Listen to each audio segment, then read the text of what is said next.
தென்றலே மெல்ல பேசு சீரியல்ல இனி எபிசோட்ல ஒரு பக்கம் கல்யாணத்துக்காக சடங்கெல்லாம் பண்ணிக்கிட்டு இருக்கிறாங்க. இங்க எண்ணெய் தேய்ச்சி விடுற ஃபங்க்ஷனு, அதுக்கப்புறம் பாத்தீங்கன்னா காசிக்கு போற அந்த ஃபங்க்ஷனு, இந்த மாதிரியான சில விஷயங்கள்லாம் பண்ணிக்கிட்டு இருக்கிறாங்க கல்யாணத்துல. ஒரு பக்கம் நம்ம கமலா அம்மாவை இங்க கல்யாண மண்டபத்துக்கு அழைச்சிக்கிட்டு வராங்க. ஸோ ஆப்ரேஷன் பண்ணி கட்டு பிரிக்க போறாங்க இல்லையா, அதுக்காக பார்த்துட்டு போகலாம் அப்படின்னு வந்திருக்கிறாங்க. பார்த்துட்டு நேராக கமலா அம்மா ஹாஸ்பிட்டலுக்கு தான் போறாங்க. இந்த பக்கம் ஃபங்க்ஷன் வெகு சிறப்பாக போய்கிட்டு இருக்கு. ஆனால் இந்த கலாவும் பார்த்தீங்கன்னா ரிஷியும் என்ன பண்றதுனே தெரியாம பார்த்தீங்கன்னா முழிச்சுக்கிட்டு இருக்கிறாங்க. இங்க ஹாஸ்பிட்டல்ல கமலா அம்மாவுக்கு கண்ணு கட்ட பிரிக்கிறாங்க. கண்ணு கட்டு பிரிச்ச உடனே நம்ம கமலா அம்மாவுக்கு கண்ணு தெரிய ஆரம்பிக்குது. நல்லாவே கண்ணு தெரிய ஆரம்பிக்குது. ரொம்ப சந்தோஷத்துல இருக்கிறாங்க.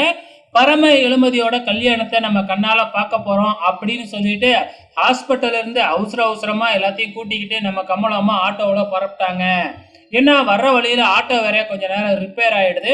இருந்தாலும் ரிப்பேர் பண்ணிக்கிட்டு இங்க வந்துடுறாங்க, மண்டபத்துக்கே வந்துடுறாங்க. மண்டபத்துக்கு வந்த உடனே ஃபர்ஸ்ட் இளமதியோட அம்மாவை தான் பாக்குறாங்க. உங்களுக்கு கண்ணு பார்வை வந்துருச்சா? ரொம்ப சந்தோஷம். என் பையனை கொன்னவனை நீங்க காமிச்சு கொடுக்கணும் அப்படிங்கிற மாதிரி சொல்லிக்கிட்டு இருக்கிறாங்க. அதுக்கப்புறம் என்ன, நேரா இளமதியை தான் போய் பார்க்குறாங்க நம்ம கமலா அம்மா. இளமதியை பார்த்ததுக்கு அப்புறம் பரமனை பார்க்கணும்னு ஆசைப்படுறாங்க. பரம பார்த்தீங்கன்னா இங்க பார்த்தீங்கன்னா ஏதோ ஒரு சம்பிரதாயத்துல இருக்கா அப்படியாட்டுக்கு அங்க கமலா அம்மாவை அழைச்சிக்கிட்டு வராங்க நம்ம பரமனோட ஃப்ரெண்ட்ஸ் எல்லாம். ஸோ வெயிட் பண்ணி பார்க்கலாம் நாளைக்கு என்ன நடக்க போகுதுன்னு.